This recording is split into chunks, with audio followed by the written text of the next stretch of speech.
Okay, so maybe you've heard about journaling before. You might have even dabbled in it and tried it out a little to see if it's something for you. But then what so often happens is that you keep it up for 2 or 3 days. Then one day you're busy, you didn't get around to doing it, you fall out of the habit, and then it's kind of just a thing of the past again. Boy, oh boy, do I have the solution for you. And it's Notion.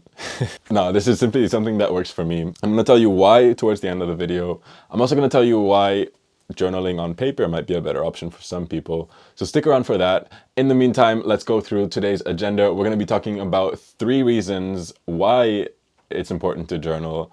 And with those 3 reasons, I'm also going to touch upon 3 different ways to journal, or 3 different types of journaling, I guess. Yeah, then towards the end, I'm going to tell you exactly why you should journal on paper, or the benefits of journaling in Notion, so that you can decide which one you want to go for. So with all that being said, welcome back to my channel, guys. I am Noah Adams. I'm a Notion expert and consultant. I also make templates. It's an honor to have you here. And yeah, let's just get right into the video. So let's talk about the first form of journaling, which is gratitude journaling.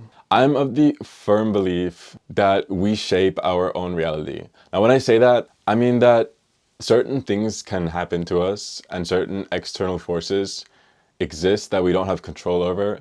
But the one thing that we do have control over is how we react to those situations. So if someone cuts you off in traffic, you can choose to get mad about that, and you can choose to take that bad mood with you through the entire day. Or you can choose to just think positive thoughts and say, maybe that guy was in a rush, maybe he had something really important, maybe he's running late for an important job interview. And then suddenly you have this lightness when you travel through your day.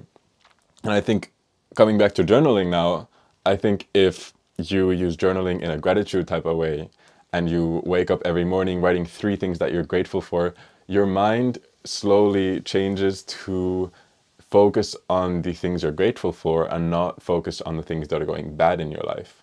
I'm not saying that it's important to ignore everything that's bad in your life, because of course there are issues that need to be addressed and there are things you need to work on. But overall, there's also this sense of neuroplasticity that, I'm not a neurosurgeon or a neurologist, I don't know anything about this, but it's basically a concept that our thoughts shape our physical brain chemistry and our brain architecture. So if you wire yourself to think positively and think and have a mind of gratitude, that will literally change the way your brain is set up. And I think that's so powerful. And I think that's where journaling comes in, because if you're physically writing down 3 things that you're grateful for every day, you will slowly be changing your brain into a more positive direction. And talking about shifting from the negative to the positive, I think another really important situation where journaling can come in super handy, this is my point number 2, why you should journal, is there are many people struggling with mental health issues in the world, and I've been fortunate enough to not have to suffer from these, but these are real issues. And if you are going through something like this and you feel like you need help, then please reach out to anyone in your network and find out how you can get the help that you need and also deserve. And I think so often, but nevertheless, I think one part, I'm not offering a solution to mental health issues, but I think one part of that journey to dealing with the issues can be journaling. Because if you have anxiety, for example, you can get those anxious thoughts out of your head, which are just, your brain might just be on overload the whole time, just thinking anxious thoughts. If you can get those out of your brain and onto paper or into your Notion database, then that will already help. That'll kind of like alleviate the constant anxiety that you're feeling. And the same goes for depression. If you're suffering with depression, I think just taking some of those thoughts and taking them out of your brain and into some external medium can really help with not only processing those thoughts, but also not only externalizing those thoughts, but also being able to process those thoughts. It's a really interesting method. And that brings me to my point number 3, which, let me turn on my laptop real quick again. There we go. My personal favorite reason I journal is that it relieves stress.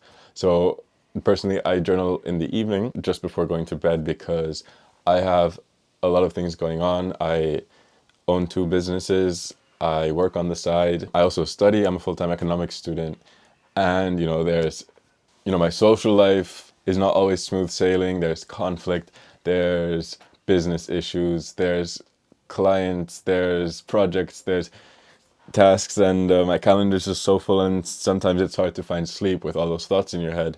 So I found it so helpful to just take all of that, throw it into your Notion system through that journaling process, and it really helps me wind down in the evening. So I've made it a part of my evening routine to just start yapping into my system, start typing whatever comes to mind. Once again, what you're aiming to do is take those thoughts out of your head and put them outside of your mind into some type of medium. And speaking of mediums, I want to talk about how paper compares to using a Notion system, for example, or writing digitally.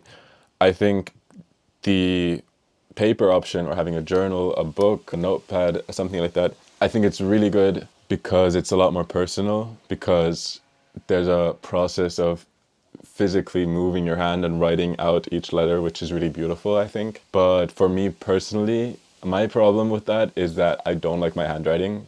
And I know I'm not going to read it again because I just don't like looking at my handwriting because it's really quite awful. So that's my main problem. And my second problem with writing by hand is that my thoughts are pretty fast and my hand is not that fast. So I can't write fast enough and I can't keep up with my thoughts. Now, when I type on a keyboard, I am a little faster. And with Notion, I can change the blocks around and add colors and make it look really pretty, add some nice fonts and pictures and things like that. So for me, that's something that works better. But of course, you gotta go with what fits you best. If you like to take the time to design a page and write everything by hand and have all your colors there and highlight stuff, then by all means, please use paper. But if you are in a similar situation than me, where you're thinking, okay, I wish I could write on paper, but I don't like my handwriting, or I don't have the time, or I'd rather just do it online, then I don't have to take that physical paper with me everywhere, then go to the link in my description. I have a bit of a template there for journaling that you can download if you're interested. One final thought, I think a little tip from me is that what helped me consistently journal was to set up an automation for it. Because right now, for example, I have an automation running that every night at 8 p.m., my step count from my iPhone, that digit is sent to Notion through an automation. From there, a page is created, and then I have a little bit of a daily check-in where I can choose my mood for the day, and then I have my step count, which got automatically imported, and it creates that page for me. And inside of that page, I can then start journaling, and it's all just set up there. I have like a list of 3 things I'm grateful for. It's already there. It just says 1, 2, 3, and I just have to fill it out. So make the process as simple, as straightforward, and as accessible as possible. And I think that will really boost your motivation, and it'll help you stay consistent with your journaling until you eventually make it a habit and it just becomes part of your evening routine or morning routine or whenever you want to do it. So that's all from me today. I really hope you enjoyed this video. I'm trying to go more direction like storytelling in the next videos. So tell me how you like it. If you do want to go back to just like more Notion stuff, with the screen recordings and I'm there in the corner in the circle explaining stuff, then let me know. If you have any questions about Notion, drop them in the comments. Subscribe for more stuff like this, and I hope you have an amazing week, guys, and I'll see you next Saturday. Bye bye.